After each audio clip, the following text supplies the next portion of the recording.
7:14 if you're a fan of Fox Wilmington, and why wouldn't you be? I mean, it's fun. It's Exactly. entertainment.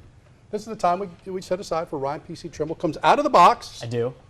The producer's booth, takes the headgear off. Take it off. Puts the mic and the jacket on, and he gives us a look at what's trending. I do. So what do you got this morning? I've got some fun things. So first off, it was funny. I was talking to Justin West earlier about a time when there wasn't internet and when there wasn't iPads and things like that.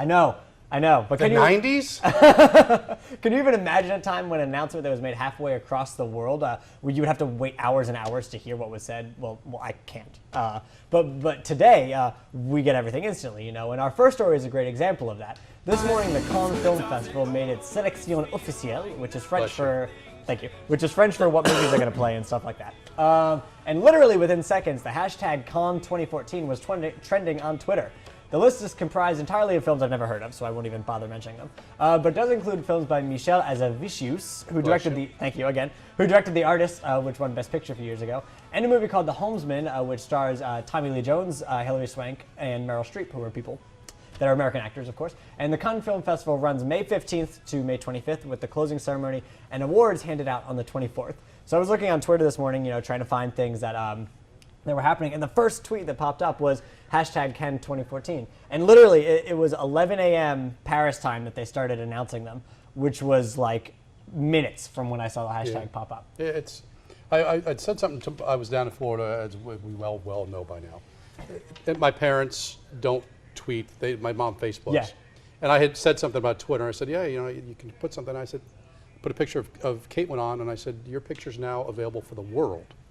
And it's still, to me, it's so cool that you can basically send a text message to someone in France, and they can reply and send it back to you. Yeah, it's so awesome. That's when I was over there. That was pretty much the only way I communicated with people. Yeah. Was Twitter and Facebook. Yeah. Because it's impossible to make phone calls. Do we know, is Tommy Lee Jones playing a cop? Probably. Yeah, that's right. I haven't done too much research, but I would venture yes. he's good in that role. Yeah. He's good in that one part. So yeah. So everyone has heard the saying, the show must go on. But if you're Miley Cyrus's doctor, that saying does not apply. Because poor Miley, she had to cancel a third stop on her tour last night following a severe allergic reaction. I don't know what's happening with her, because this time she canceled her St. Louis show after canceling a show in Kansas City, and then before that, a show right here in North Carolina over in Charlotte. The singer tweeted that she feels miserable for letting her fans down, but says the doctors won't even release her just yet. And she actually Instagrammed a picture of her just a few minutes ago in the hospital. She's still there, and they haven't said exactly what she reacted to, but something made her sick enough that she is not allowed to leave. And I don't know, she's just not feeling well these past couple weeks. She probably came in like Cannonball or something. Probably. What is her deal? Is she? I'm just wondering, like long term. Has this been a problem before for her? Is this? No, like the constant sickness. Yeah. No, I think it's just she hasn't toured in a while. Because I think the last tour she did was a couple of years ago. It's hard work. So, yeah. You're on the road, I think, going in. And if you catch any kind of a bug. Yeah. I mean, she's all over the country. It's like, the show right before the Charlotte show, she was in New York. So it's like she goes from New York to Charlotte, then out to the Midwest. So there's those people who tour. They're very, very busy. And I know, it's easy for you to hold home and even I say, oh, poor Miley. But that kind of travel and the performances and the physicality of it. Absolutely. Again, if she even catches a cold or something, it could knock you out for a couple. Yeah, because she definitely doesn't just stand on stage and sing. It's a whole big deal. So like Weather with Colin, it's like a whole event. And there's like trapeze artists. You have to buy tickets. And yeah. Jugglers and all kinds of stuff. Fire breathing. Yeah. Stilt walkers. He lowers down from the ceiling every single morning. I do, and I have we have a wrecking ball here. We do. It's only shown sometimes though. My producer doesn't like that idea. Oh no.